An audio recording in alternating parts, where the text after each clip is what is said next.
let's talk about a little bit about individuality because, well, for one, you have a book actually.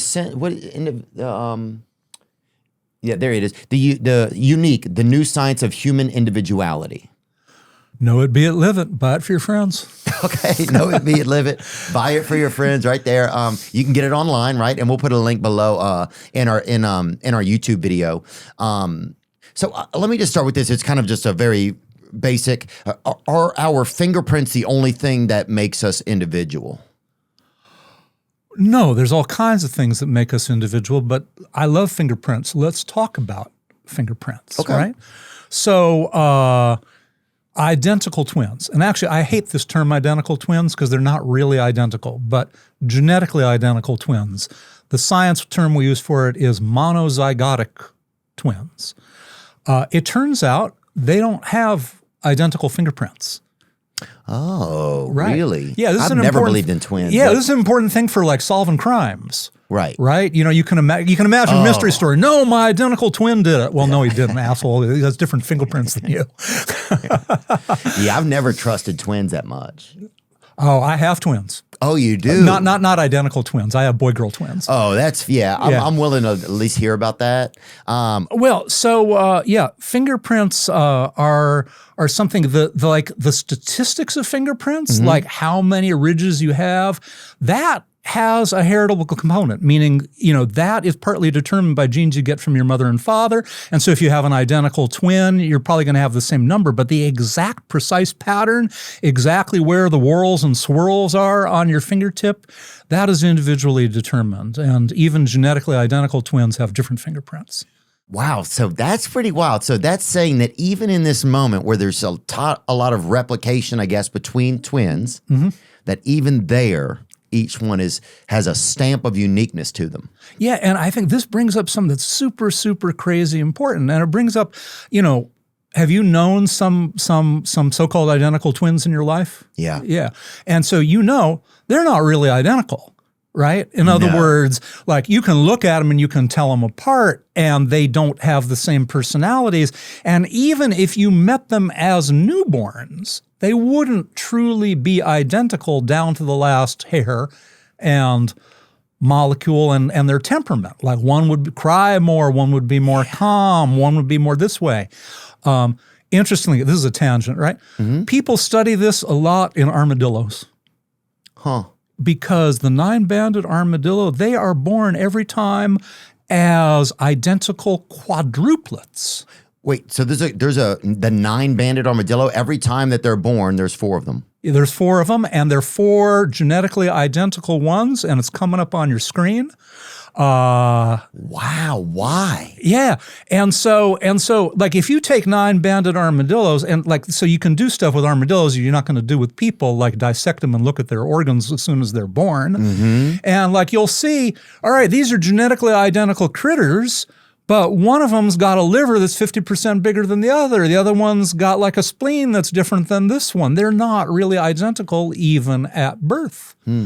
Well, so how did that happen? Well, they got the same DNA, and they grew up right next to each other in the same womb, in the same mom.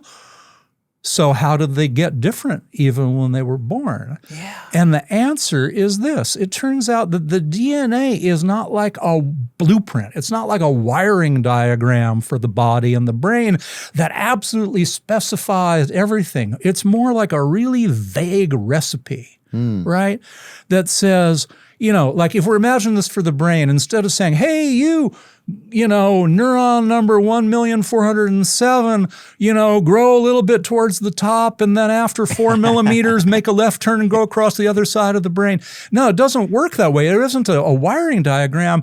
It's more like, hey, you bunch of neurons over there, about half of you cross over the other side of the brain and half of you keep going. And in one identical twin, maybe 40% will cross over and another 60%, on average 50% do. But even in genetically identical animals, the variation in how they develop gives rise to individuality. I see. So you're saying it's not like a dictator. It's more like a crossing guard, like you this way, you That's guys right. that way. It's like, so there's this guy in Ireland. His name's Kevin Mitchell. He's a neurogeneticist. Does he seem like a neat guy? And he is a neat guy. And so Kevin Mitchell says, if I were to make 100 clones of you and they grew up, they wouldn't be 100 Theos, they'd be 100 individuals, each with their own experience that developed in different ways. And not just because they had different experiences from you, even the 100 baby clones would already be different because the way they grew in the womb isn't exactly the same, isn't 100% specified by the DNA. Right? And so this is some of the way we say, well, how do we become individuals? Well, some of it is what you inherit from your parents in your DNA.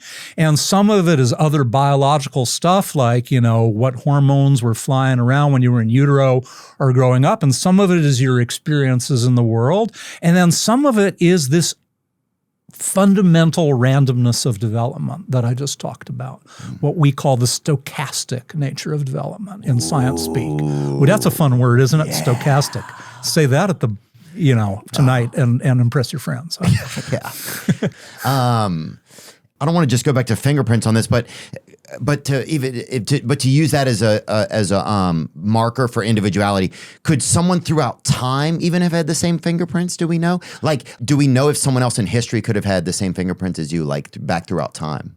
Oh, that I don't know. In other words, I don't know if there's so much, if patterns get repeated. I mean, I think if so, the answer is not very often. I mean, otherwise, the fingerprint databases that all these law enforcement groups have would be worthless.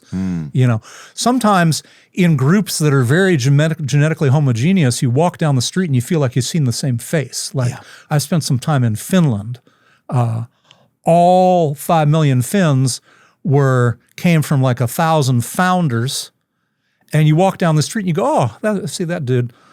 Like 10 people later, you go, is that the same guy or is that your brother? Or like, what the hell? That's the same face again, right? Yeah. So there's some groups that had so few founders that there actually isn't that much genetic variation, right? Oh, try to pick out of a police lineup in Finland. Yeah. Now, of course, maybe I'm just being racist against Finns, and the Finns would say, "Well, no, right?" But why does nature make us so individual? I wonder. Like, why is that important? Well, so there's a couple of levels of that. One way to think about it is the way that individuality starts is by sexual reproduction. In other words, when you are the mixture of your mother and your father, then you're stirring the pot and making a new mixture, and that makes individual you, right? Not all animals reproduce that some way. Some animals just split and they make genetically identical copies of themselves. They make clones.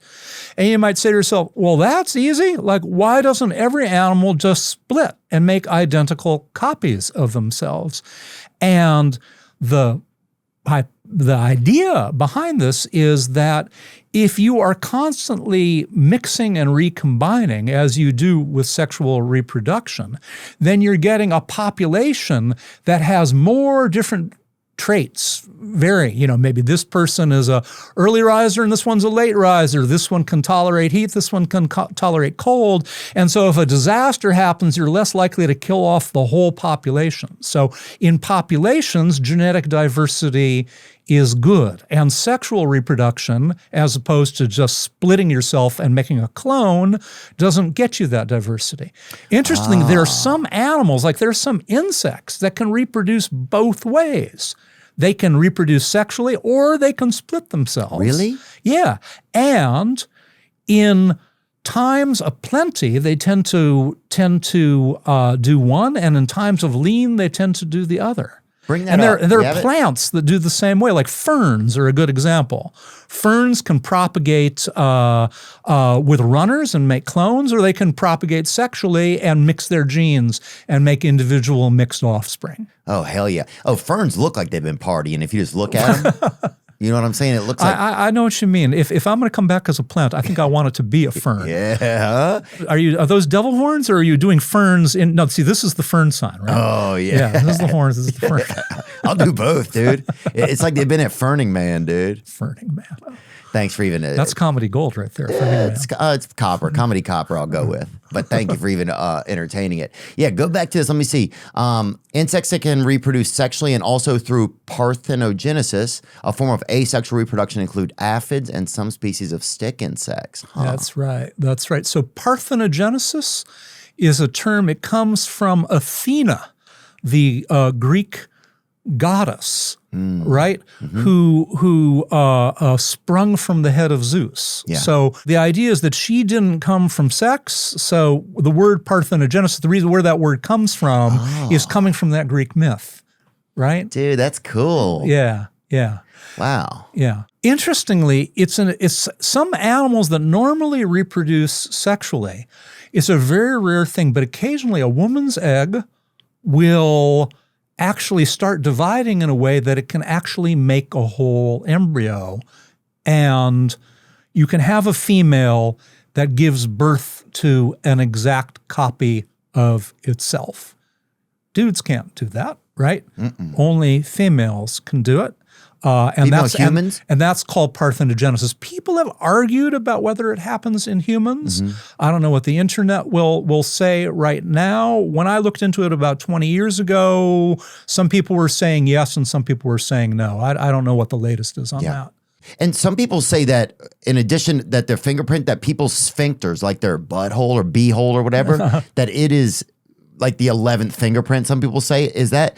You know, remember when people would straddle Xerox machines and make photographs of their nethers? That's the Christmas party. That's right. That's right. Well, so that could be your scanner for the 11th fingerprint.